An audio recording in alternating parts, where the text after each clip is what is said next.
आम आदमी अगर किसी झगड़े के सिलसिले में पुलिस स्टेशन की सीढ़ी चढ़ता है तो उसके दिल में एक खौफ सा होता है कि उसके साथ न जाने अंदर क्या सलूक किया जाए। लेकिन जब वो दो पुलिस वाले आपस में लड़ पड़ते हैं तो केस दर्ज किए बगैर उनके झगड़े को रफा दफा कर दिया जाता है। ऐसे ही एक वाकये में आसिफ नगर के ट्रैफिक कांस्टेबल शेखर की चिक्करपल्ली के लॉ एंड ऑर्डर के कांस्टेबल विजय के साथ मेहदीपट्टनम के पास हाथापाई हो गई। दोनों के दरमियान झगड़ा इतना बढ़ गया कि दोनों ने एक दूसरे के खिलाफ हुमायूंनगर में शिकायत भी दर्ज कराई।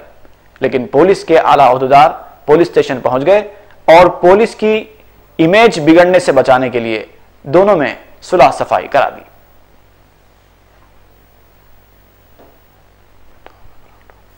दोनों भी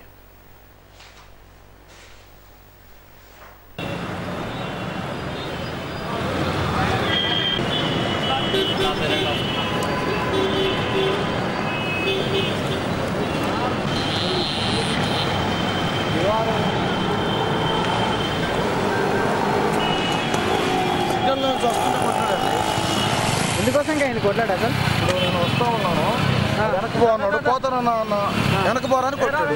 ఎవరు కొట్టిన వాళ్ళు? ఎవరు? కానిస్టేబుల్. ఏ constable? Traffic constable. Traffic constable Shekhar.